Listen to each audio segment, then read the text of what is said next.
Hello everyone and welcome back to another watch repair video. My name is Hector and today on the bench we have a Rolex GMT Master 2, or is it a Rolex GMT Master 2 indeed? That's what we're gonna find out, so stay tuned, watch till the end so you'll learn how to identify and how to differentiate an original Rolex from a copy one as a pro. So let's assume that this one is an original Rolex, so this was designed to show the time in two different time zones simultaneously. The GMT Master 2 was launched, well actually not the GMT Master 2, the GMT Master was launched in 1955 and it was originally developed as a navigation instrument for professionals crossing the globes, talking about pilots, talking about business people. With this timepiece you can read up to two time zones at once. The GMT Master 2 can display the home time and the time of an alternative time zone. This is achieved by the use of the traditional hour, minute and second hands plus the addition of a triangle tip 24-hour hand and a bidirectional rotatable bezel. These GMT Master 2s contain the in-house caliber 3285 and is a movement that allows people to easily adjust two time zones via the winding crown without stopping the watch at all. So basically the winding crown can be put in three different positions. The first one, when you unscrew the crown from the case, you can wind the watch. The second position, you can move the 12-hour hand individually without moving the minute hand. On the third position, you can move all three hands at once simultaneously, and it is now working as you can see there. When the crown is put on the first position, you can wind the watch. When it's put on the second position, you can move this 12-hour hand, but it just moved like too freely. It's supposed to be jumping, not just moving with ease. And on the third position, basically we are supposed to move all three hands, the 12-hour hand, the 24-hour hands, and the minute hands all at once in a synchronized mode, and it's not happening. So we're just gonna open this beauty and we're gonna figure out what's going on, and also I'm gonna show you guys how to differentiate, how to examine a movement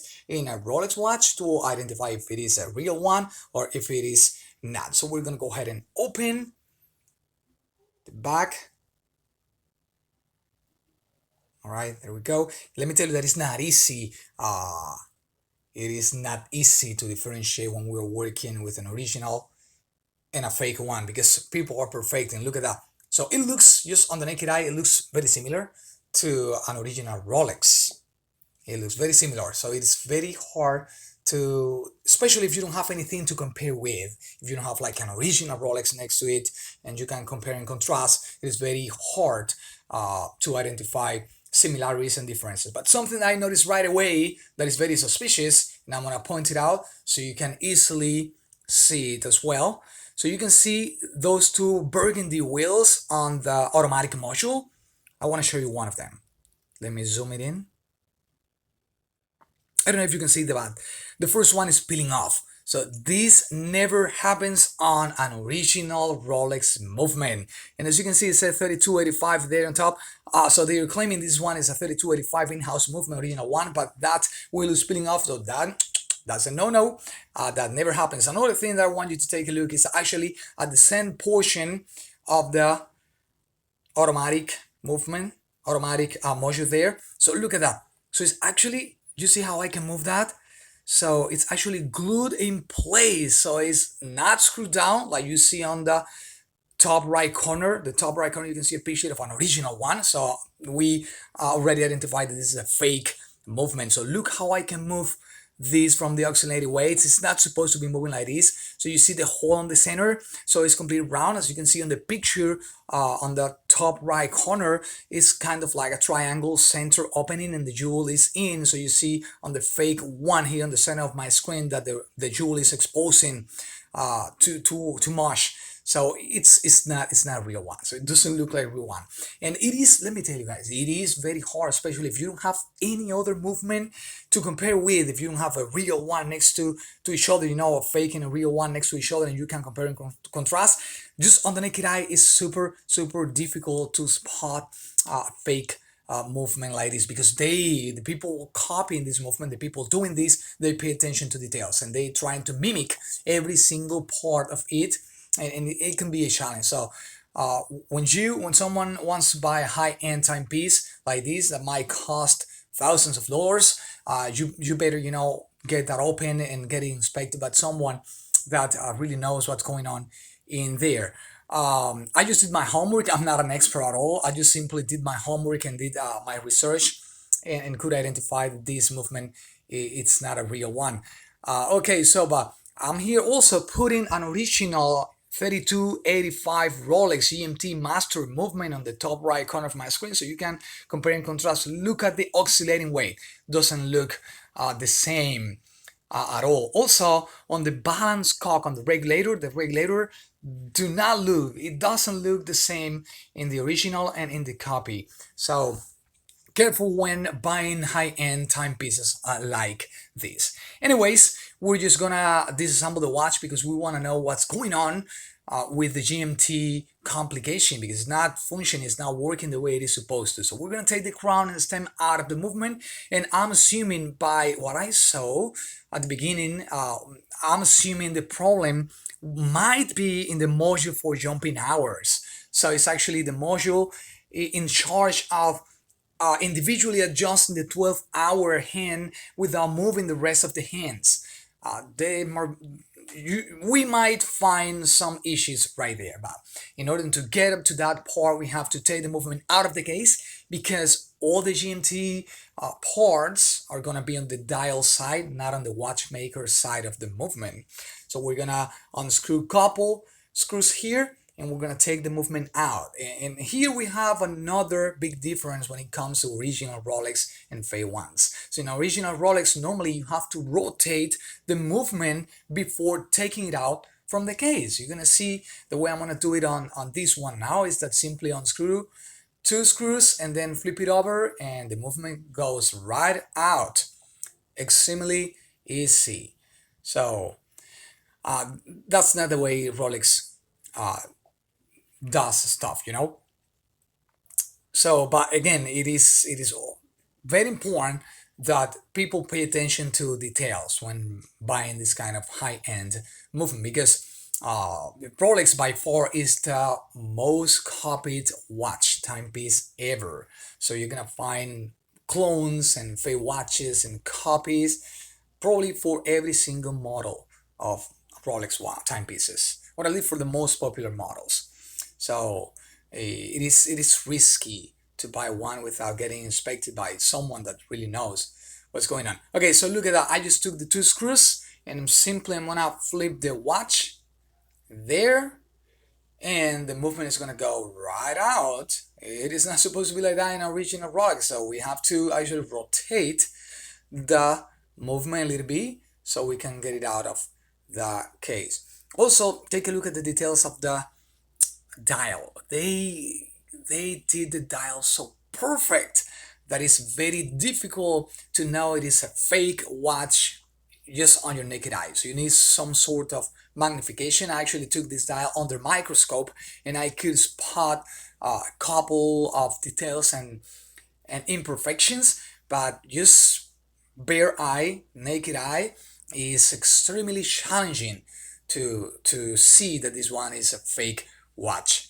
So we're gonna put the stem in again, because we have to align all hands before taking them out. So that's what we're doing right now. Okay, there we go. So it winds very good, but it doesn't work on the second or third position. So we're gonna try to adjust the best we can before taking it out. So you see how I'm moving the mini hand and the 12-hour hand doesn't move at all.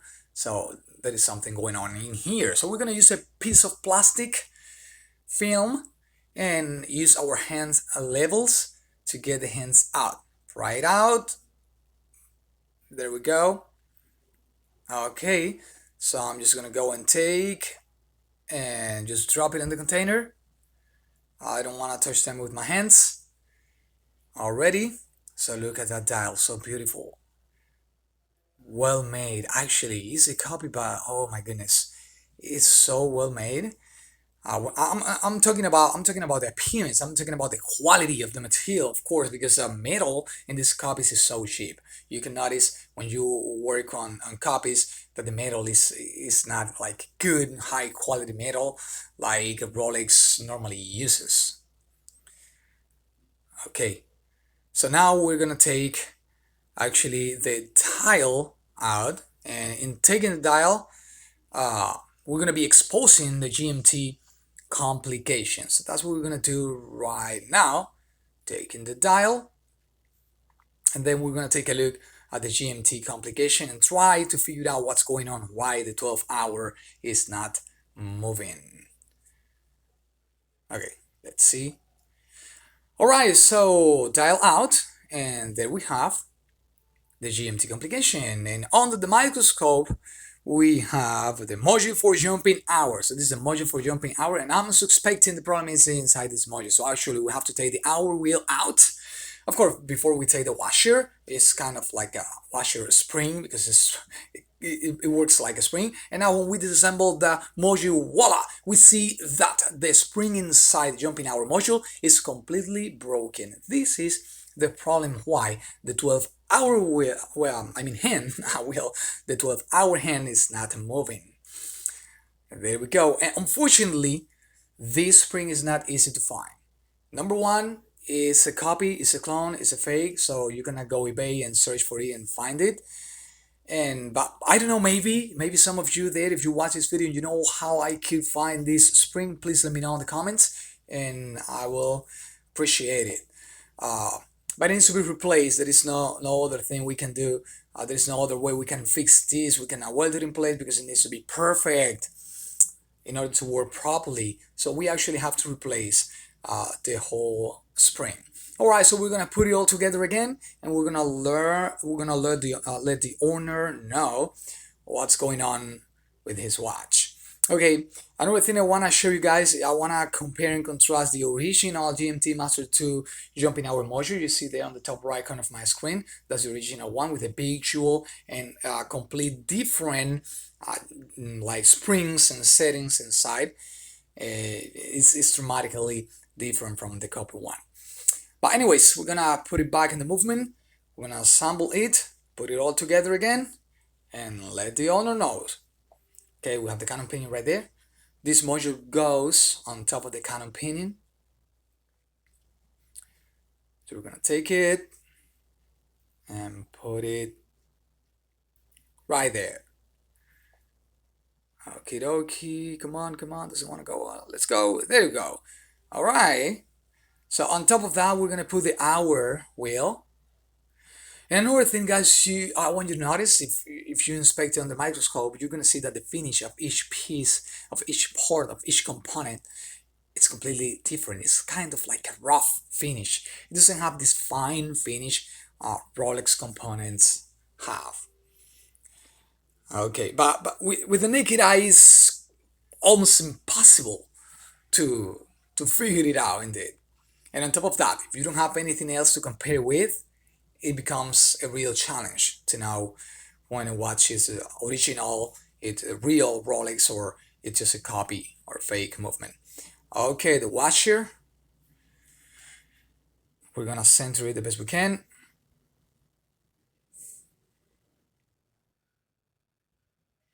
Okay, there we go. And now we're gonna take a look at the three position and see what number is that. That's 16. So we're gonna put the dial exactly the same way we took it out. We're gonna put it in, and we're gonna align the window with number 16. As simple as that. Okay. Now I want you to take a look at the print. Look at the print, guys. It's very good. I'm looking this under like 20 times magnification, and let me tell you, these people pay attention to details. So sometimes it becomes a real challenge just inspecting the watch from the dial side and not opening on the back and taking a look at the movement itself. It's difficult. All right, so we're gonna use a piece of Rodico here to get some dust. Okay. Because the dust, once we assemble the watch, if we find the dust on the dial, it's a pain because we have to take everything out and we have to clean everything through. So we're gonna do it right now. Now we're gonna align the hand. So basically I'm rotating on the 3 position. I'm rotating the crown until the number jumps from, in this case, from 17 to 18. And that way we're setting the watch to the 12th position. So we're gonna mount, we're gonna put all hands on the 12th position, and there is going to jump right there on the 18. Great. So in this way we know that the movement is set to the 12 o'clock. So we're going to take the 12-hour hand and we're going to use our push tool. So push it in a little bit, just a little bit, because we want to align the hand the best we can. You can use a piece of plywood. Use something soft. Do not use tweezers here, please, because we can scratch the dial or the hands themselves. So use something softer than metal. Could be plastic, could be piece of wood, plywood, toothpick, something really soft. So I'm actually taking it on the microscope to do a quick inspection. Then using my hand pusher again to adjust the best I can. Okay, there we go. Already. So now we're gonna go ahead and mount the next one, which is actually the 24-hour hand. Okay, so there we go. I use Rodico for this. So it's a lot better. It's a lot better using Rodico than just taking them with my hand, even though it might be a real challenge sometimes, as you can see right now. So it's giving me some trouble right here, but eventually we're gonna get it. Okay, so again, I'm using a piece of wood, plywood in this case, to actually align the hand the best I can. All right, there we go. Just a little bit at a time, little bit at a time, little bit at a time. Okay, until we get it exactly where we want it. It's sometimes easier than others, but we're gonna develop the skill little by little. So again, just a light push here, very light push, because we just want to adjust the hand. So we don't want to push all the way in. So just a light push, and then we're gonna use our plywood to actually align the best we can. There we go. Okay, that looks about perfect right there already. So again, our pusher, and boom, looks good so far. Looks good so far. Also remember that when putting hands, they should be in a perfect parallel line. On the dials, in this case, the 12-hour hand should be in a perfect parallel line with the dial. The 24-hour hand should be in a perfect parallel line with the 12-hour hand. And now we're gonna put the minute hand, and it also should be in a perfect parallel line with the 24-hour hand. So having a microscope to do this, it's very good because you can look better, but you're gonna need a sort of magnification to actually do it correctly. Okay, so there we go. Okay, so now we're gonna align it the best we can using our plywood, and then we're gonna use our pusher to push it in place. Okay, it doesn't look very well, so plywood here. I'll try. Oops, it just jumped out of place. It might happen. So be ready for all this fun. I know it's time consuming, and you have to go back to the Rodico again, and you have to align everything again, and it's fun. I mean, I like this. I like the battle and the challenge and trying to get it perfect, because in a watch everything is about perfection. There is always ways that you can improve a watch.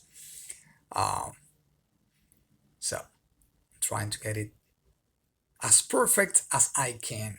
If I'm not happy, I'm just take it out and put it back in again. So there we go. Okay, it's giving me trouble here, but it's okay. I take the challenge. I won't give up. So you're the one that needs to go in the right position. So I won't give in. I won't give up. I won't give in. I'm sorry. I'm gonna put it in the right place. Want it or not, there you go. All right, okay, so now we're gonna clean it. Okay, there we go, perfect alignment. All right, and the second hand is ready to play. So now we're gonna case it. Very simple, pretty straightforward. So we put it in, and then we're gonna use the clamps and the screws to hold the movement in the case. That's gonna be it. That's gonna be it. Okay, so I'm speeding the process a little bit here. We need to use two screws. One, screw it all the way in. Okay. You can see, guys, right there that the balance bridge is dramatically different from an original one, and the regulator is also very, very, very different. Okay, so put in the back, and there we go. We're gonna clean the glass really quick, the crystal. Alrighty, so back together. Thank you for watching. If you like this video, please subscribe, comment, and like. See you on the next one.